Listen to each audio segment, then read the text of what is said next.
Welcome back to the channel, folks. This is Jason, host of Fighting Words Financial, and today I wanted to talk to you guys about something that's pretty serious, but I don't want you to be alarmed. Let's talk about what happens when the lithium runs out. Now, we have some time before this happens, but it is going to happen at some point, and we should plan for this future both as investors and as stewards of our planet. Lithium, contrary to what oil shills and the generally uninformed will tell you, is not a rare earth element or a rare earth metal. Those elements actually belong to a discrete set of 17 elements to which lithium does not belong. Lithium is not rare at all, in fact. Lithium is the 25th most abundant element on the planet. That doesn't mean that the supply is unlimited, though. It also doesn't mean that lithium concentrations are easily found or easily economically exploitable. Lithium is widely distributed on Earth, but, and of course you knew there was a but coming, first, lithium doesn't occur naturally in its elemental form because it's highly chemically reactive. Second, lithium supplies may be widely distributed on the planet, but they tend to occur in low concentrations. The oceans, for example, are a massive reservoir of lithium, and it's estimated that there could be as much as 230 billion tons floating around in them. But it exists in relatively low concentrations, anywhere from 0.14 to 0.25 parts per million. In the Earth's crust, once again, lithium is estimated to be widely distributed, but in low concentrations, and bound up in chemical forms that include igneous rocks, lithium chloride salts found in deep brine pools, and more recently exploited certain clay deposits.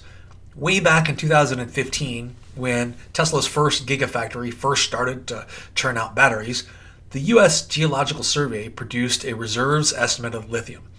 The USGS concluded that at the 2015 production levels, the world has enough known reserves to last for about 365 years. That was, of course, at 2015 current global production of roughly 37,000 tons per year. At that time, little over 1/3 of lithium production went into ceramics. Almost 1/3 went for batteries, and miscellaneous uses for the last third. That same report finds that we have about 39.5 million metric tons of resources, which is a less firm category than reserves. Resources include supplies that could feasibly be extracted economically at some point in the future, whereas reserves estimates refer to current economic viability. 365 years of reserve supplies might sound pretty comforting until you consider the impact that putting millions of electric vehicles on the road is going to have on the supply. That, coupled with a stationary energy storage revolution that is just around the corner, makes it certain that current demand is going to shoot up, way up. As of the end of 2020, there were perhaps as many as 160 lithium-ion battery factories under construction worldwide. Demand is already exploding because of the rapid adoption of electric vehicles. Under a scenario where at some point in the future, there is the equivalent of 160 gigafactories around the world pumping out batteries for EVs and stationary storage, that same 365-year lithium supply that was available at 2015 production levels would be less than a 17-year supply.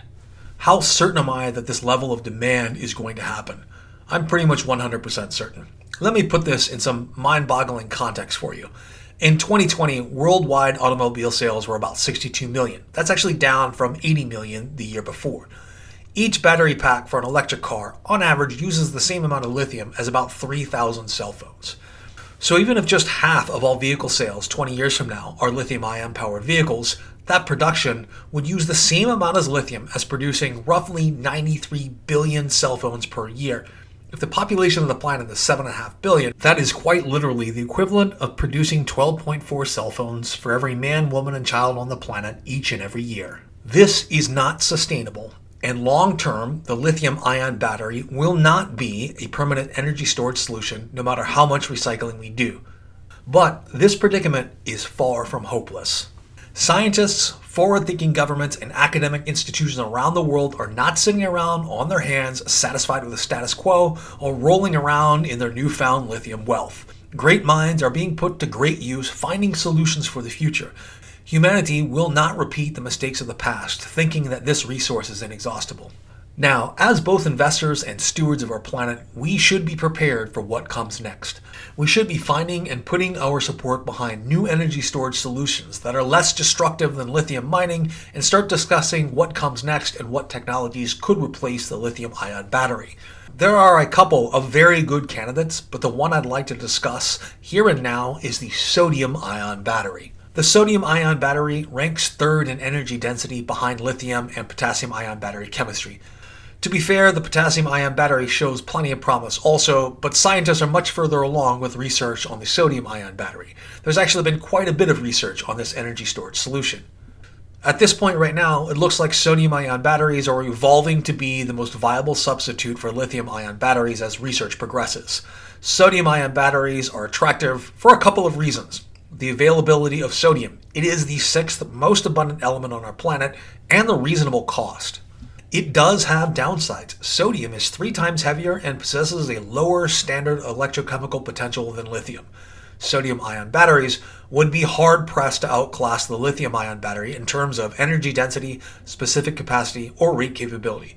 But the sodium-ion battery does not need to be better than the lithium-ion battery to be adequate for many applications. In sodium-ion batteries so far, there's been a lot of promising research on cathode materials such as polyionic compounds and layered transition metal oxides.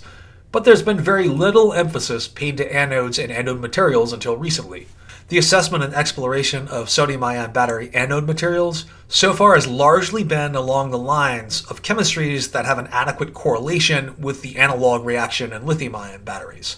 That's a fancy way of saying it's been along the lines of things that react similarly in lithium-ion battery. But recently, scientists are directing efforts in new directions towards the advancement of anode materials specifically for sodium-ion batteries that can enable reactions at energy densities close to lithium-ion batteries and at reasonable cost. Sodium-ion batteries are now considered a viable means of energy storage for a variety of storage applications for a few reasons. Number one, again, the low cost of sodium compared to lithium. Number two, similar chemistry and intercalculation kinetics to that of lithium. That's a really fancy way of saying that a sodium ion, just like a lithium ion, can be inserted into the crystal lattice structure of cathodes and anodes inside of batteries and extracted in a manner that's similar to lithium. The biggest hindrance to the commercialization use of sodium-ion batteries has been the lack of adequate anode materials.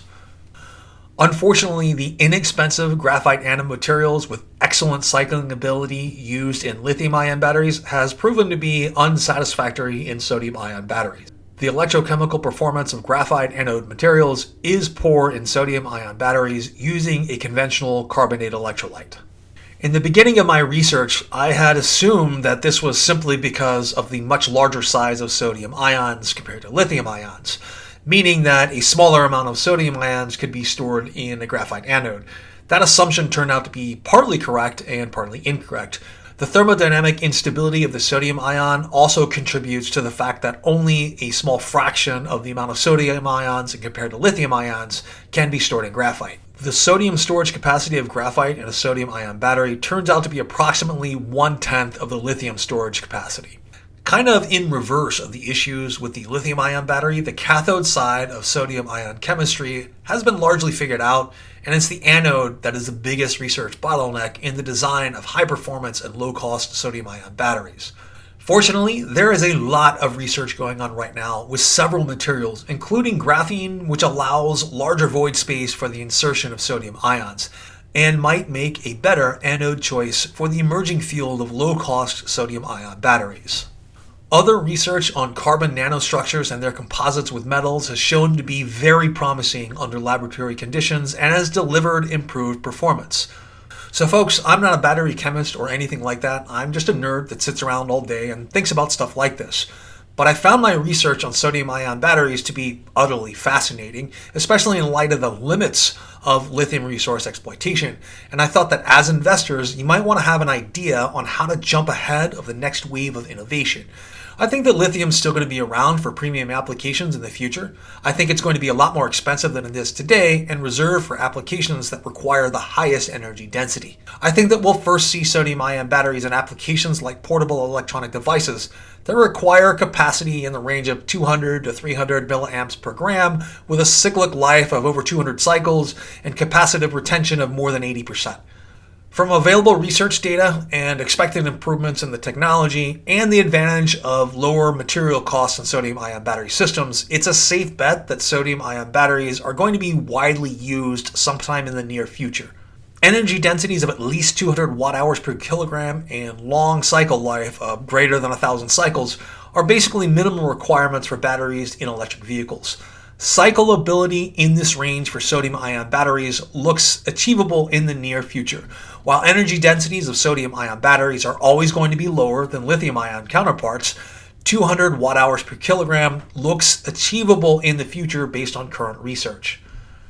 When you think about applications for electrical energy storage for the grid, on the other hand, those don't require really high energy densities. It requires low cost and long cycle life. Improved anode materials might make sodium-ion batteries more advantageous for large-scale applications pretty quickly. I'm pretty confident that with the advancement of low-cost anode chemistry suitable for sodium-ion batteries, large-scale, like I'm talking grid-scale and very long-lasting energy storage systems based on sodium-ion batteries will end up being widely deployed in the very near future. Anyway, folks, these are just my thoughts on how you can jump ahead on that innovation curve. You can feel free to disagree with me in the comments below and let me know how wrong you think I am. I look forward to hearing from you. Thank you very much, and I'll see you next time.